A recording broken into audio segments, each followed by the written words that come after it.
Mas Afriyadi, waktu dan tempat saya persilakan. Silakan Mas. Oke, ya. Terima kasih Mas Doni. Oke. Sebelumnya kalau kita kenalan dulu ya, nama saya Afriyadi. Ya, mungkin kalau di Facebook nama Facebooknya Afriyadi Irnes Jalil. Mungkin ada yang pernah interaksi dengan saya. Nah, di situ itu sebenarnya nama orang tua saya, nama bapak sama nama kakek saya yang Irnes sama Jalil. Nama lengkap saya cuma Afriyadi. Nah, saya dari kecil sebenarnya udah apa ya? Ada slide sih. Nah, ini dari segi saya. Udah kelihatan agak gemuk ya. Lanjut. Lanjut di preview aja, Mas. Nah, lanjut. Nah, ini waktu saya kecil sampai akhirnya membesar seperti ini. Lanjut. Ya. Nah, ini sempat agak kurus ya. Ini waktu pas ospek. Jadi banyak kegiatan, jadi sedikit kurus. Tapi ya membesar seperti itulah. Lanjut, Mas. Nah, ini waktu menikah, waktu anak pertama ini ikut hamil. Kayak istri saya. Dan ini anak ketiga, ini sebulan sebelum saya ber-KF. Seperti itu akhirnya. Ini waktu saya nikah 2012, lumayan besar. Bukan lumayan besar lagi ya, besar-besar ya. Oke, lanjut Mas. Nah, ini dulu saya makannya seperti ini. Ini waktu itu pernah saya bikin nasi goreng dari lontong. Bikin nasi goreng lontongnya. Terus Indomie seperti itu porsinya. Dan ini obat-obat yang dikonsumsi sama saya.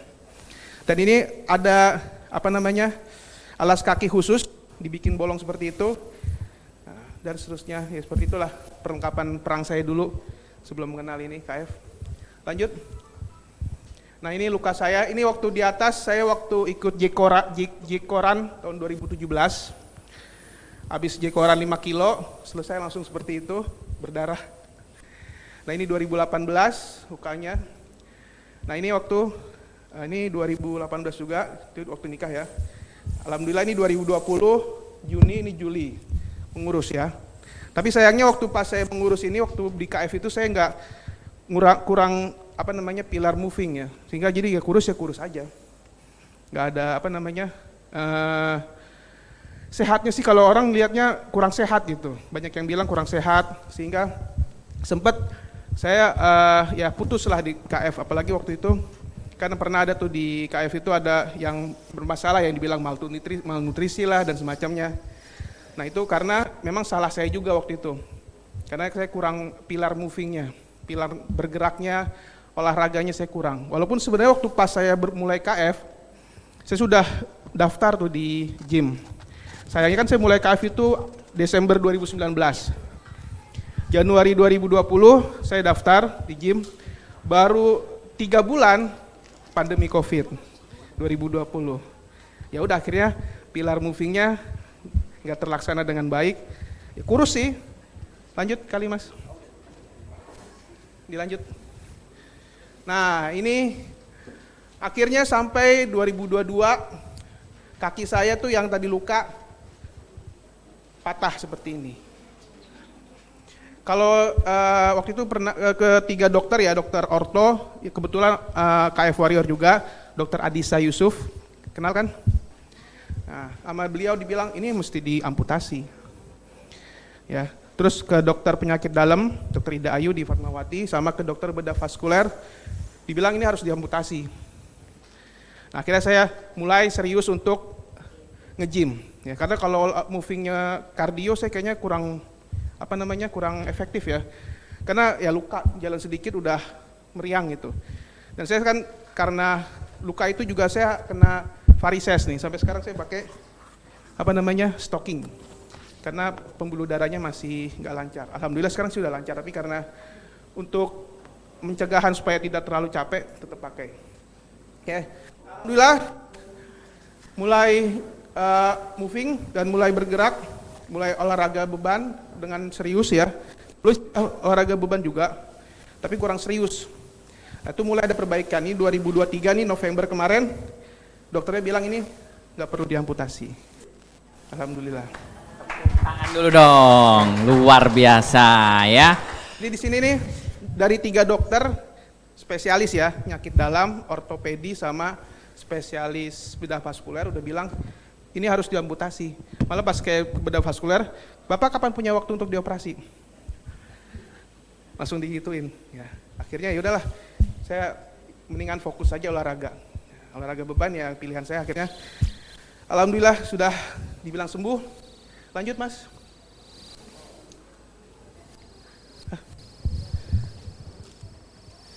Hati.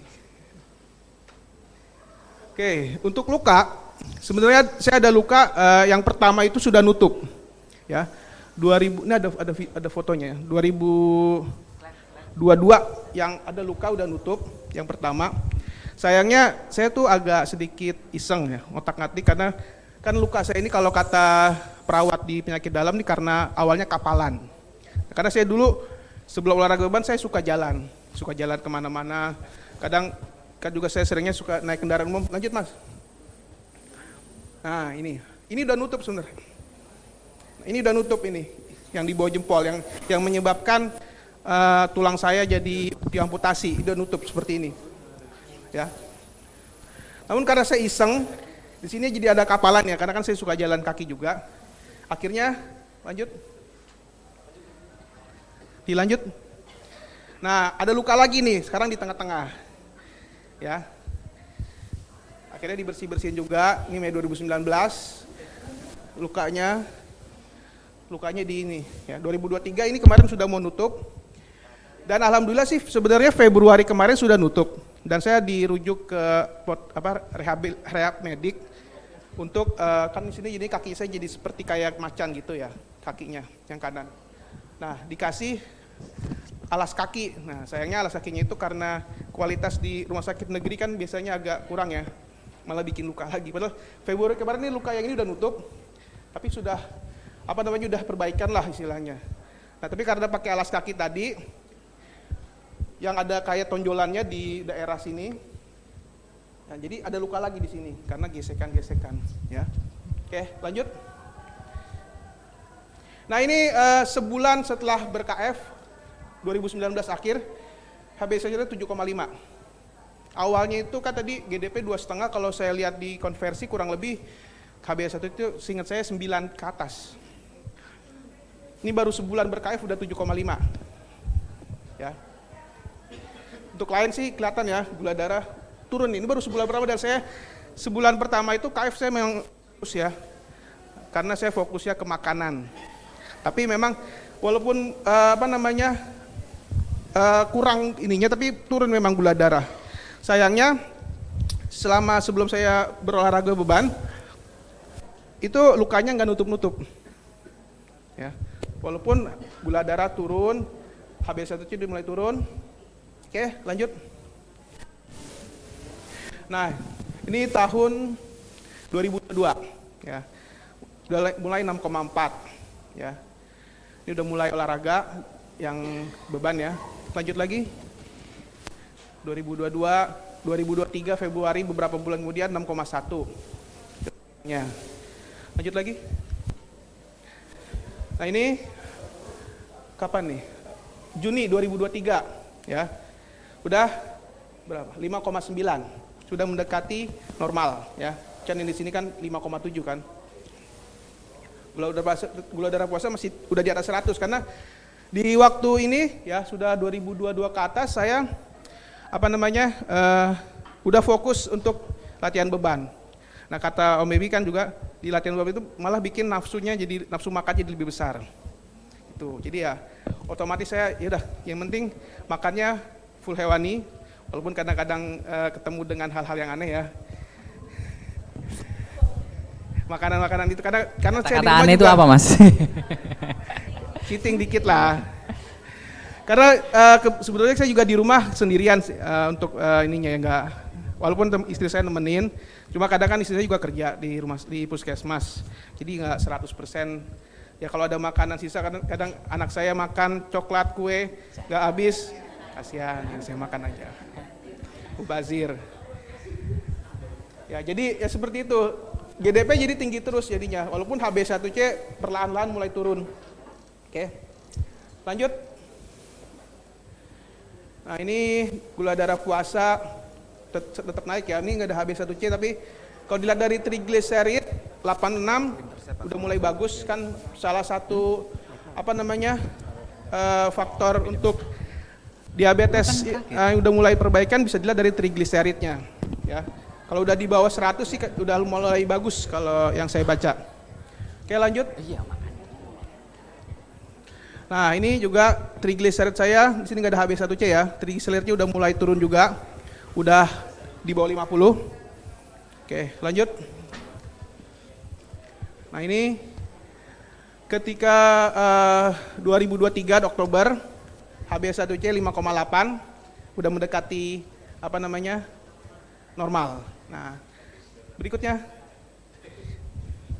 Nah, ini Maret kemarin sudah alhamdulillah 5,4 HB1C-nya. Ya. Tapi pas saya ke dokter, sama dokter dibilang, "Udah Pak, stop ketonya," gitu. Ya udah, akhirnya saya dalam hati coba aja ntar ya dok. Saya jadi agak sedikit menantang diri saya sendiri. Jadi kan ini Maret sebelum puasa ya. Pas puasa saya sedikit lost control. Ya, karena kebetulan juga puasa kan ya di rumah juga sibuk kan ya. Nyiapin makanan juga buat saya juga agak ribet. Saya juga kerja juga. Akhirnya di puasa itu saya benar-benar lost control dan makan kue seadanya. Tapi walaupun nggak berlebihan ya alhamdulillahnya. Akhirnya pas bulan April kemarin, lanjut terakhir, jadi 5,6. Langsung saya ketemu dokter, saya bilang, "Dok, ini Maret saya 5,4. Saya ngikutin dokter deh, stop makan seenaknya gitu." Jadi 5,6, akhirnya dokter ngalah. Ya udah Pak, terusin aja ketonya. Dan seperti sekarang, ya seperti itulah ininya. Nah, kayak gitu sih kalau pengalaman saya, ya, untuk ber-KF. Ya. Udah habis ya? Slide masih ada? Masih ada? Nggak habis? Nggak habis. Nah, jadi gitu. Jadi kalau kita yang sudah biasa hidup dengan KFLS ya, kadang makanan terlalu dipentingkan ya, fokus ke makanan. Nah, padahal waktu saya berfokus makanan memang sih berat badannya turun, stabil, tapi kadang terlihat sama orang, "Kamu kurang nutrisi ya, kurang makan ya." Berat badan saya awal itu 125 kilo. Ya.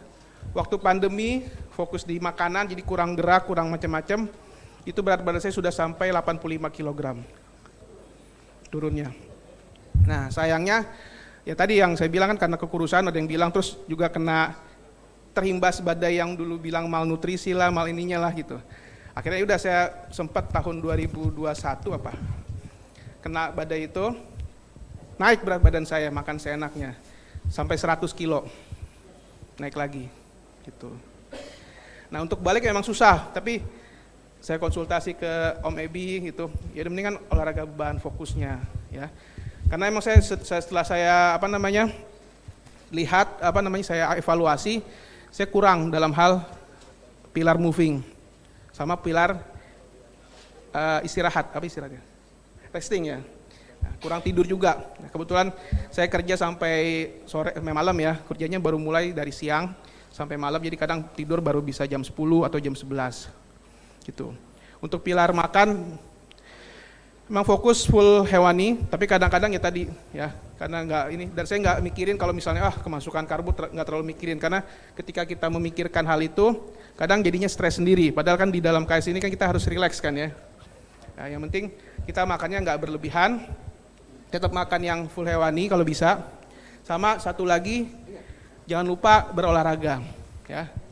Nah, kalau misalnya nggak bisa olahraga beban, ya udah jalan kaki sudah cukup ya.